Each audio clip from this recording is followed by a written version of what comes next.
At first glance, it looks peaceful, but Christina's world holds a stillness that feels impossible to ignore. This modest-sized painting, created in fine detail with egg tempera on board, is set in the empty windswept fields of coastal Maine. A young woman lies in a mown field, seen from behind, wearing a faded pink dress. Her body rests on the ground, but her upper half is lifted, supported by tense arms. There's a quiet strain in her form, as if she's been frozen mid-motion, held there by something deeper than muscle. Her eyes stay fixed on a distant farmhouse and a few worn buildings, their wood faded to blend with the dry grass and heavy sky. The scene feels ordinary, even gentle, yet something inside it feels uncertain, just out of reach. Who is this woman? Fragile in form but strangely unyielding. What draws her gaze, or holds her there? And why is she lying alone in the field? Questions like these have surrounded Christina's world for decades. In 1977, when asked to name both the most overrated and underrated artist in history, art historian Robert Rosenblum gave the same answer twice: Andrew Wyeth. Few choices could say more about the division this painting creates. It's praised for its technical brilliance, yet often dismissed for being too sentimental. And still it lingers, not just for how it looks, but for what it refuses to say. There's something unsettling beneath the quiet.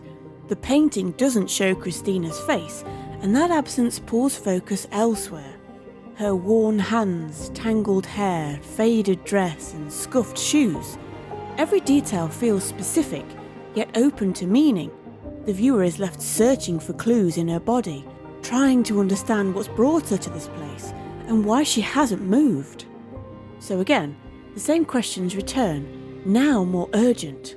Who is Christina? Why is she alone on the ground? What's she reaching for, or waiting for, on the horizon? The questions begin to shift once the story behind the painting comes into view. Beneath its quiet beauty lies a history that complicates its charm. Andrew Wyeth, known for his deeply personal and often solitary subjects, spent much of his career painting just two families: the Kerners in Pennsylvania and the Olsons in South Cushing, Maine.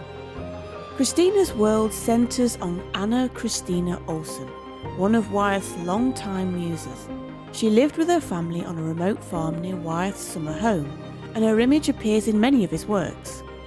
Though doctors once believed she had polio, it's now thought that Olson suffered from Charcot-Marie tooth disease, a condition that weakens the muscles in the lower legs and feet, and can also affect the hands and tongue. Because of this, Olson lost the use of her legs and moved across her property by dragging herself across the ground. It was during one of these moments, as the story goes, that Wyeth saw her crossing the field and found the image that would become Christina's world. To Wyeth, Olson was more than just a subject. She was a symbol of quiet strength. He once said he painted her to capture her extraordinary conquest of life, which most people would consider hopeless. For him, the limits of her body didn't define her spirit.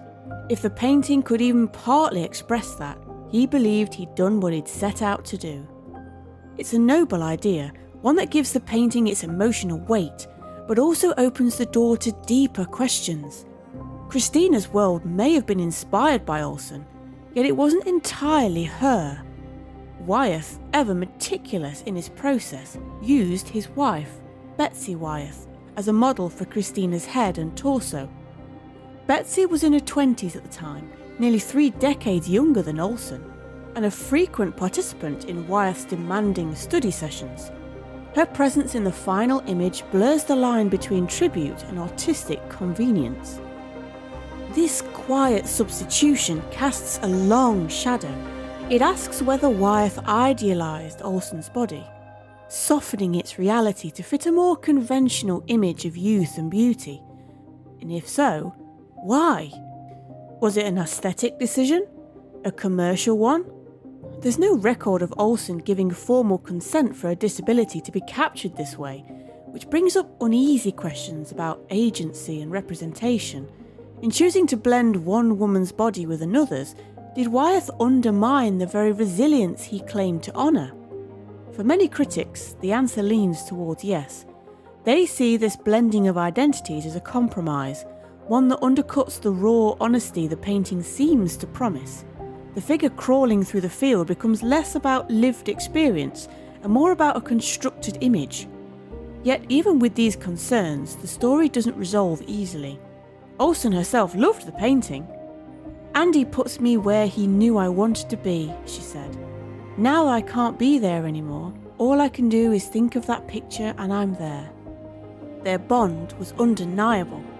Olsen and Wyeth remained close throughout their lives. Near the end of his own, Wyeth even expressed a desire to be buried alongside her. "I want to be with Christina," he told the LA Times. That kind of attachment can't be ignored, and it adds another layer to a painting already full of contradiction. Part portrait, part ideal, part love letter, and part illusion. Like much of Wyeth's work, Christina's world lives in the quiet space between clarity and ambiguity, and while the public embraced its emotional pull, the art world often kept its distance. After the Museum of Modern Art added the painting to its collection, Wyeth's name became widely known, but critical praise rarely followed. Some saw value in the haunting stillness of earlier works like Winter 1946, or the intimate precision of the Querners. Others, especially in the wake of abstract expressionism and post-war disillusionment, dismissed Christina's world as overly sentimental, too nostalgic, and painfully out of touch. While contemporaries like Jackson Pollock, Mark Rothko and Willem de Kooning ripped into the chaos of modern life with raw energy, Wyeth continued painting quiet fields, worn faces and weathered homes, images that looked away from the noise of the present and clung to a fading rural past. That stubborn focus, for better or worse, helped Wyeth build an enormous career. His paintings sold, his reputation grew, and he became one of the wealthiest American artists of his time. But as the money came in, questions began to gather around how that success was built. Though Wyeth reportedly gave gifts to the Olsen family, Christina refused to accept any money.